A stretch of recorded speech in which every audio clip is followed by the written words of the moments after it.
session 107, and we're still busy with the Torah. We are now at the commandment number 8 that says, "Thou shalt not steal."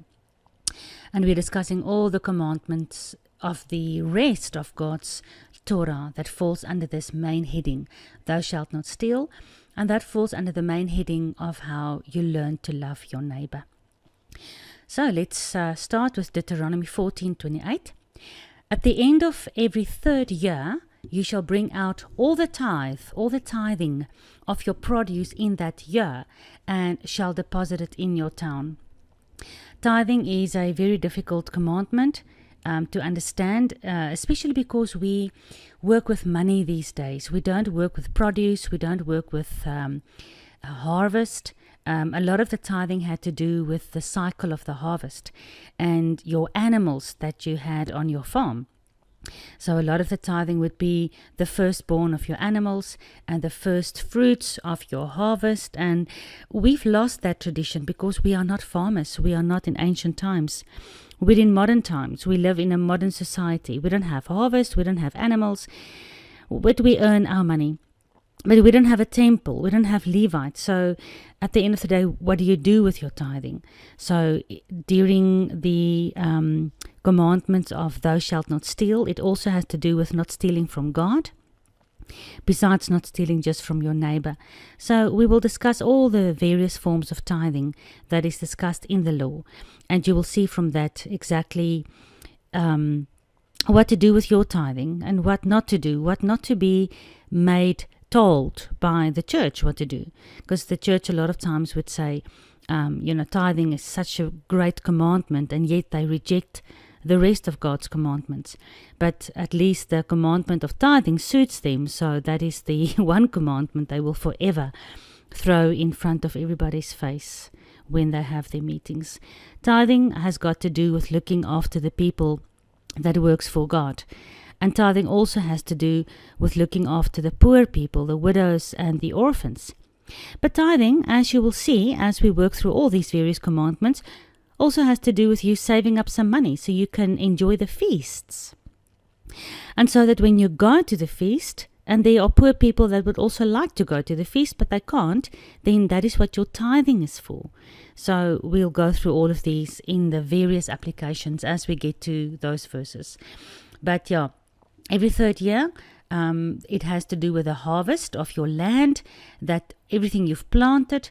Every third year, you will bring the tithe of your produce, the 10th of the growth of your harvest. You will bring that into God's, into His temple. Deuteronomy 15 verse 8, "But you shall freely open your hand to him, and you shall generously lend him sufficient for his need in whatever he lacks." This has got to do when your brother needs money to survive, then we mustn't have the Bible calls it an evil eye. If you have an evil eye, it means that you are looking at somebody through an evil eye and you don't really want to help them. You're stingy with your money. So it's also a difficult thing because some people will take advantage of this commandment and they will forever try to borrow money from anybody that would be willing to borrow their money, and they'll hardly ever pay it back. We all know those kind of people.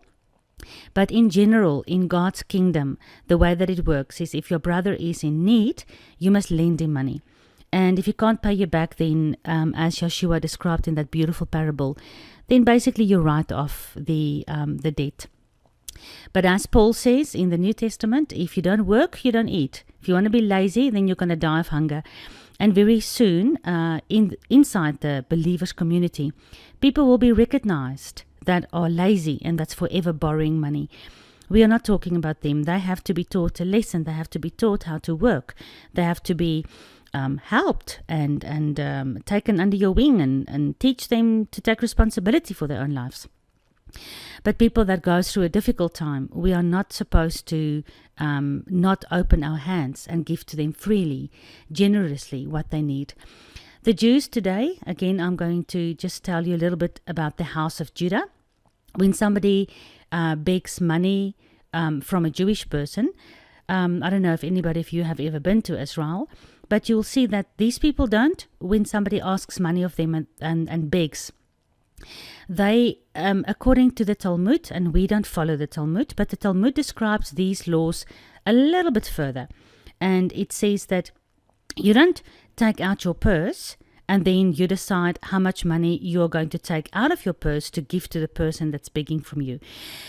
You actually take out your purse and you open it and you hold it in front of the person that's begging. And the person that's begging must take from the purse exactly what he needs. He's also not allowed to take too much. He's not allowed to take in greed. He must take only what he needs. But you are not to decide what he needs. You have to give him the freedom and the dignity and the respect to take what he needs out of the purse. Now, probably in Israel that can work. Unfortunately, here in South Africa, if you take out your purse, it's going to be grabbed and somebody's going to run away with it. So again, it's a beautiful commandment. It's not always realistic or applicable in the physical sense, but you understand the spiritual sense of it. You don't sit in judgment and decide, I'm just going to give you $10 today. You must actually, again, treat the other person with dignity. That is the golden rule of all these Torah commandments. Treat others like you want to be treated. So if you're in a poor position and you are begging for money, wouldn't it be amazing if somebody would say to you, how much do you need? And then that person gives you exactly the quantity or the value of what it is that you need. Instead of him giving you out of his pocket what he thinks, he's willing to give you. Deuteronomy 15 verse 7. If there's a poor man with you, one of your brothers, in any of your towns, in your land, which Yahuwah has given you, you shall not harden your heart, nor will you close your hand from your poor brother. And this is just confirmation of what we've just discussed. Let's go to Numbers 18:24. For the tithing of the sons of Israel, which they offer as an offering to Yahuwah, I have given to the Levites for an inheritance. Therefore I have said concerning them, they shall have no inheritance together with the sons of Israel. Now we have discussed Levites in detail in previous sessions. And I said to you, remember, we don't necessarily have Levites today. It can be that if your surname is Cohen or Cowan, you might probably, come from a lineage of Levites, because Cohen means priest. But there's nobody that can force their Leviteness upon you and say, oh, I am a Levite. My great-great-great-grandfather was a Levite. There's really no way to, make 100% sure. God says specifically that he has scattered the 10 tribes all over the earth, and they have forgotten their heritage. They have forgotten the roots of the olive tree. And remember, the tribe of Levi was split between the house of Judah and the house of Israel. Half the tribe of the Levites stayed behind in Jerusalem with Judah and Benjamin, and some of the Levites went up with King Jeroboam into the northern area with the 10 northern tribes. So the tribe of Levi was actually split. It might be that somebody knows for a fact that they are a Levite today, if they can go back 2,000 years or more in their genealogy. But in our normal communities of believers that we have, I'll be very pessimistic and suspicious if somebody claims to be a Levite and therefore claims to have the tithing that you are supposed to give to them, especially in the church system. All right, so the Levites, the people that didn't inherit any land together with the other tribes of Jacob, God said that he was their inheritance, not the actual land, because the Levites were consecrated. They were made holy. They were separated for service unto Yahuwah. So a lot of the tithing has gone to the Levites in ancient times. Today, like I said to you before, you look around, look for people that are Levite in heart, because nobody can prove themselves to be physical Levites, and nobody can claim to have a right to your tithing. You can look around and see and identify Levites, people that are working for God, people that are maybe not even working in the church. Maybe it's people that are just looking after poor people. Maybe there is a charity in your area. Just don't give your money ever to these large charity organizations, because that really, half of that money just goes into their salaries. And I know they also have to have salaries, but look for a look for a Levite that is doing good work in your area, just in your community. Or look for a Levite that is spreading the word of God.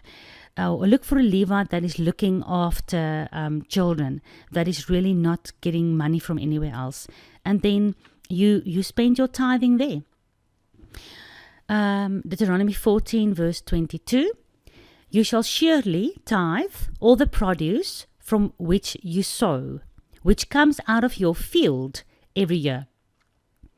All right, so tithing also, it's not, everything, and then you take 10% of that.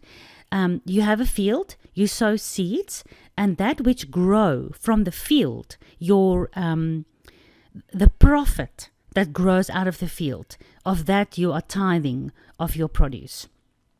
You shall truly tithe all the increase of your seed that the field brings forth year by year.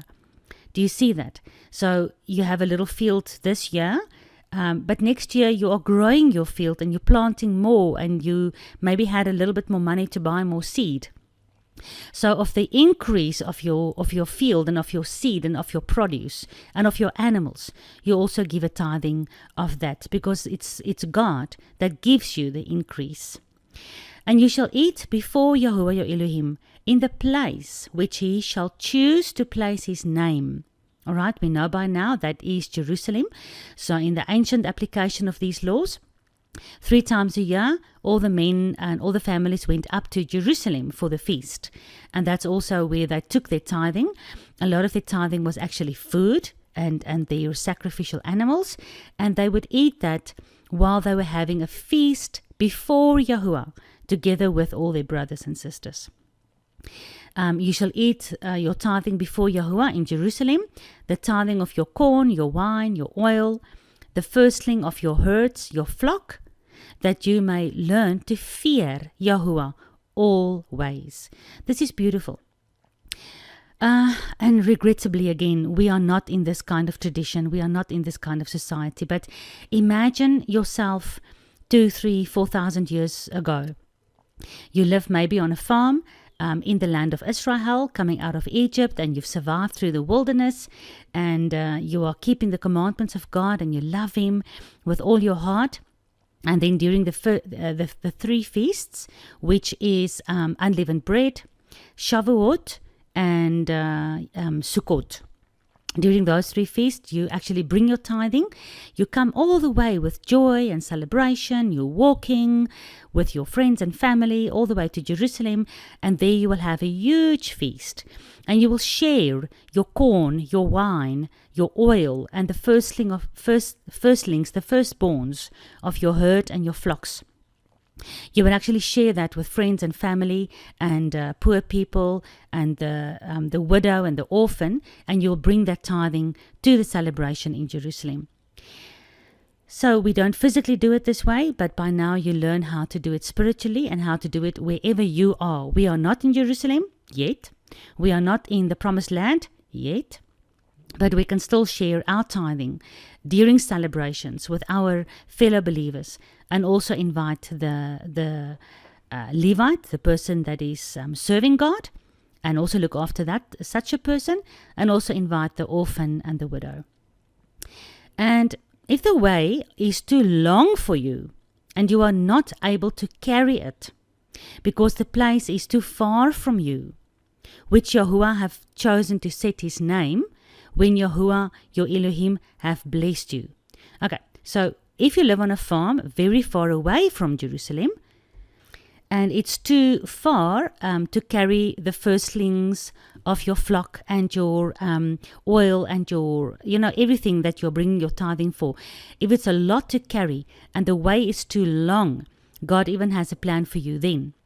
He says, then you shall turn it into money So basically, you'll take your tithing, your corn, your wine, your oil, your sheep, your cow, whatever is part of your tithing, and you will turn it into money. You will sell it, and you will take the money, all right? And then you will bind the money in your hand. You will keep it safe in your hand, and then you shall go unto the place which Yahuwah have chosen. And you shall bestow that money on whatever your soul desires. So, by the time you get to Jerusalem and you are ready to celebrate the feast with the whole of Jerusalem, everybody is celebrating the feast. This was a difficult verse for me when I read this the first time about 8 years ago, because I strongly believed. For 12 years, I didn't drink anything when I was in the church. We didn't have any alcohol. Sometimes in some churches you are taught that drinking is forbidden. It's against God's law. Of course, to be drunk and to, I grew up in a house where both my father and my stepfather were alcoholics. Of course, God is not allowing us to be alcoholics. He's not allowing us to be drunk with wine. While we are working or while we are supposed to look after our family. He's not allowing us to be drunk and to become unsavory and make dirty jokes and sleep around. And, obviously this is not God's intention. But this commandment, when you come up to have a feast, He wants you and the rest of Jerusalem, the rest of His people, to celebrate with Him. All right? Remember, Yeshua was celebrating a lot. He was eating and drinking a lot. I don't believe for 1 second Yeshua ever drank more than, what was right. He drank with His disciples, and whenever He had lunch or He was sitting down to eat with people, He was having His wine. And remember, the Pharisees accused Him, and they said He was a drunkard, and He was a, what is the word? When you eat too much, I can't remember the word now, sorry. Maybe I must quickly find it. Let me just quickly see if I can find that verse. Hold a second. Okay, I quickly found the verse. It's in the book of Matthew 11:19. John came neither eating nor drinking, and you said he has a demon. So remember, John the Baptist, he was a Nazarite, so he didn't drink at all.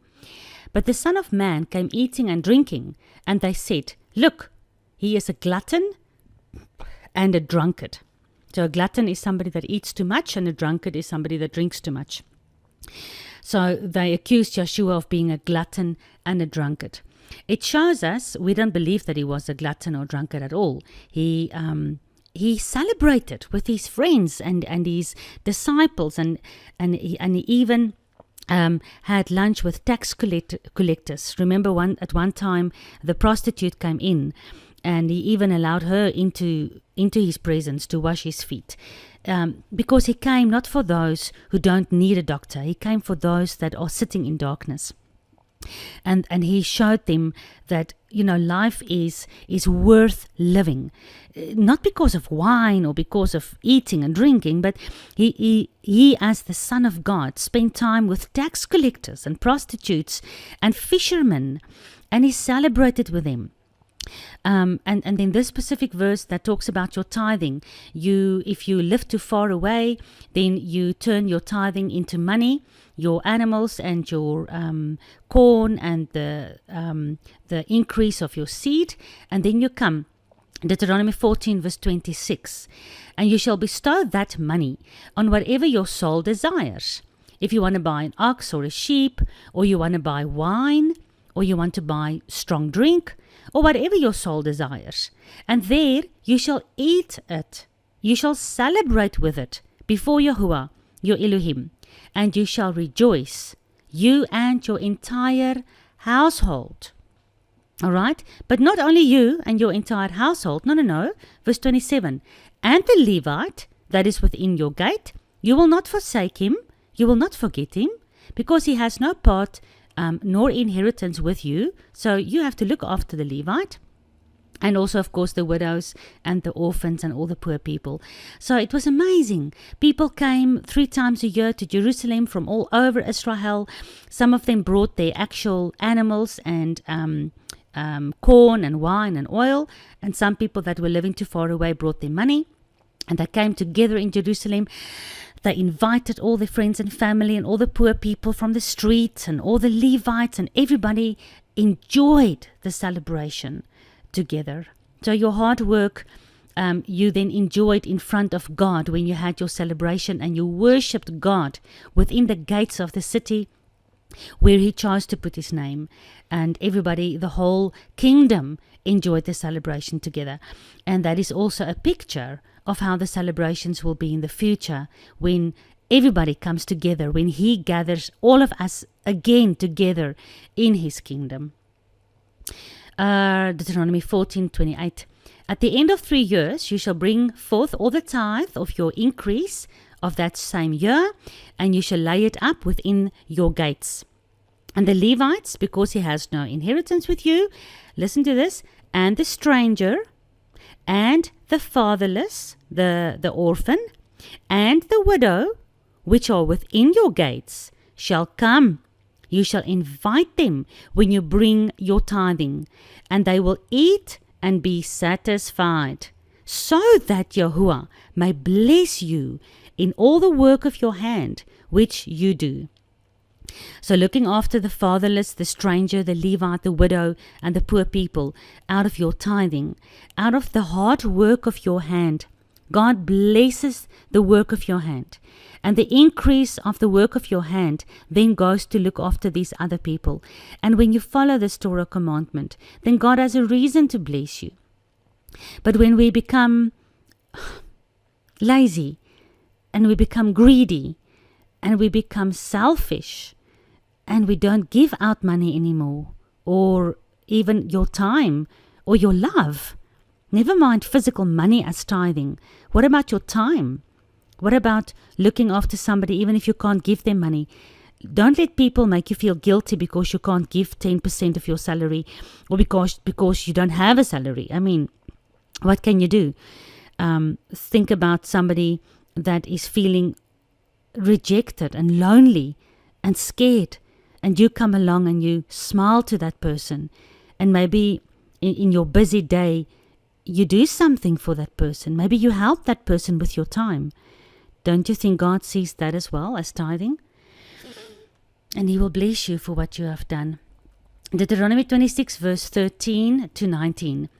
Then you shall say before Yahuwah your Elohim, I have brought away the hallowed things, the holy things out of my house, and I have given them unto the Levite. I've given them to the stranger, to the fatherless, the widow, according to all your commandments, your beautiful commandments that you are giving, so that we don't have poor people. We don't have people dying of hunger.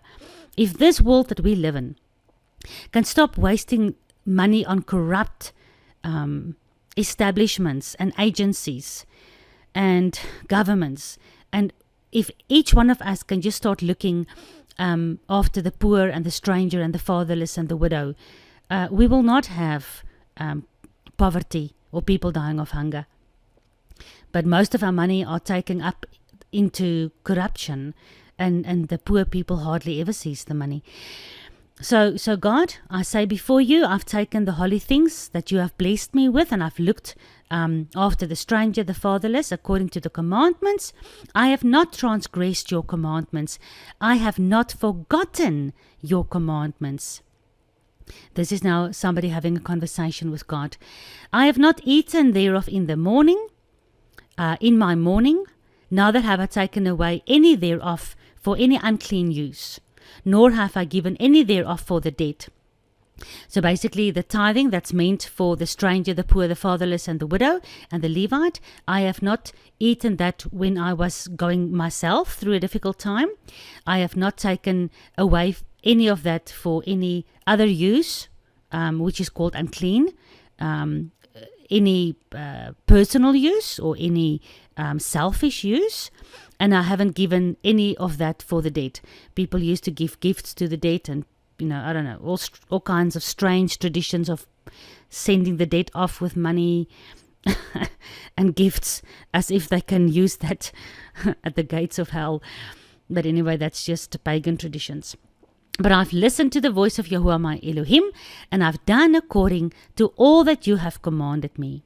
All right, so me and you, if we are following his commandments, we can also say this to him. And now we ask him, verse 15, look down, O Yahuwah, from your holy habitation.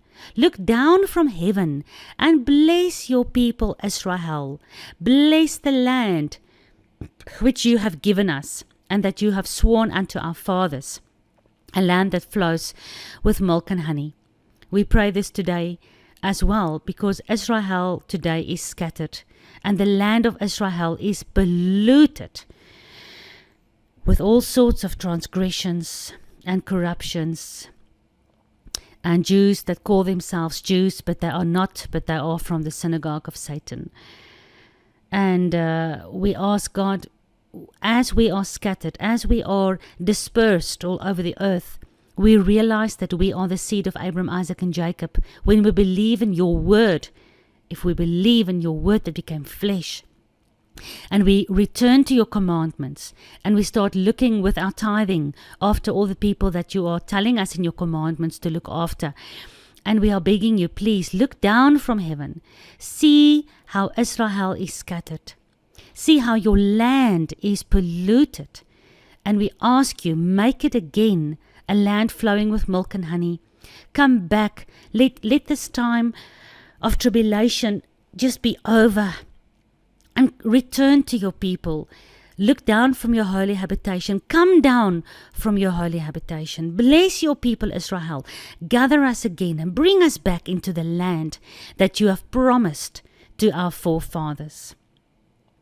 Verse 16, this day Yahuwah has commanded you to do these statutes and these judgments. Therefore you shall keep them forever with all of your heart and with all of your soul. You have avouched Yahuwah this day to be your God. You have promised to walk in his ways.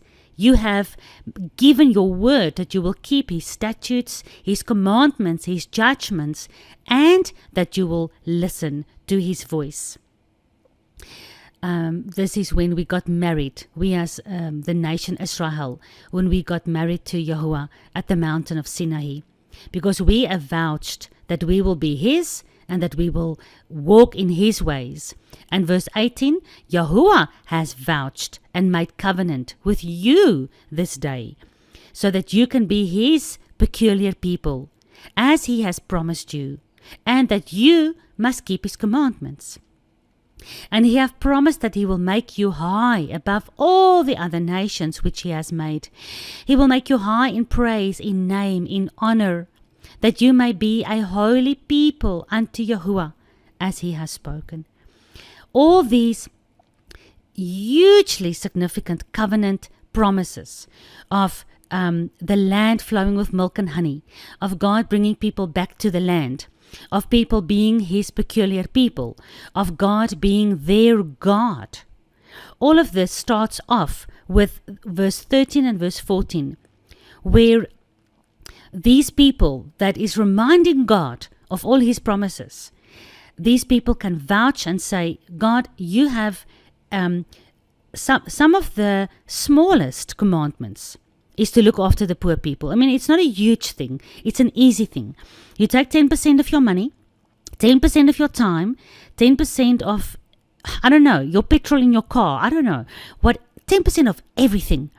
And you give it to the poor and the fatherless and the widow. And the widow is not necessarily somebody that has lost her husband. The widow is also,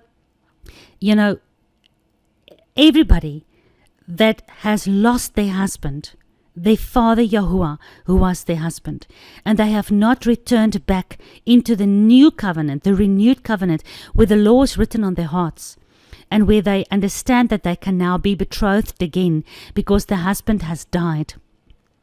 And he has risen so that we, with the renewed covenant of his blood, we can come back into covenant with him. So looking around at the world today, the world is strangers to God. The Levites are forgotten in the gates of the cities. The world is fatherless. They don't have the father. The world are all widow. They have all lost their husband. And that's why the Good Samaritan, that parable Yeshua didn't tell to try to teach you who is your neighbor. He told the parable to give you a perspective from the other way around. Who can you be a good neighbor to?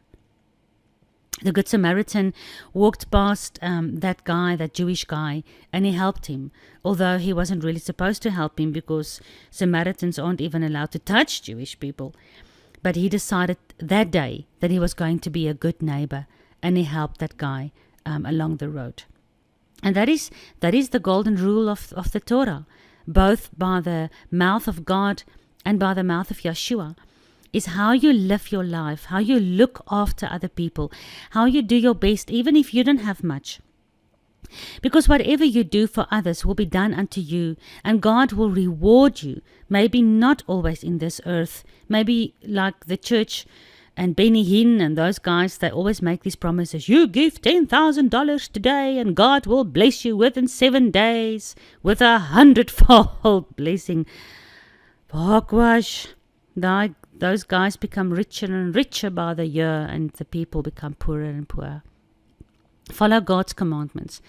Look after the poor, the fatherless, the forgotten Levite, the widow, the stranger, whoever they are in your community or in your family or in your neighborhood, or strangers along the road that you might never see again.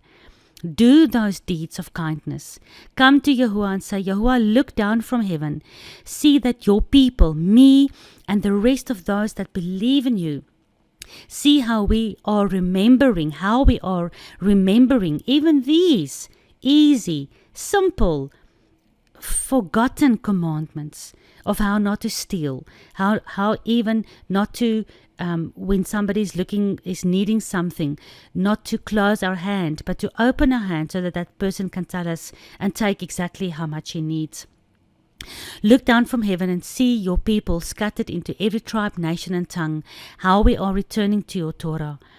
And establish your land again, and establish your name in Jerusalem again, and bring us all back so that we can together again live with you and keep the feast with you and celebrate with sheep and oxen and oil and wine and corn and all the produce of the land, so that we can all celebrate again. Let me end with Deuteronomy 12 verse 17 and 18. You may not eat within your gates the tithing of your corn, your wine, your oil, the firstlings of your herds, of your flock, nor any of the other vows which you have vowed, nor your freewill offerings, or your heave offerings of your hand. But you must eat them before Yahuwah, in the place where he has chosen. You, your son, your daughter, your manservant, your maid servant, and your Levite, so that you can all together come to Yahuwah, come to his tabernacle, come to his temple, come to the place where he has chosen, so that we can worship him there together. Don't eat your tithing inside your own town. Come to God's city and eat it there. Although we cannot take our tithing and go to Jerusalem now, because that's currently in the hands of the dark kingdom. It's not taken back by Yeshua yet. But we understand Jerusalem to be the bride.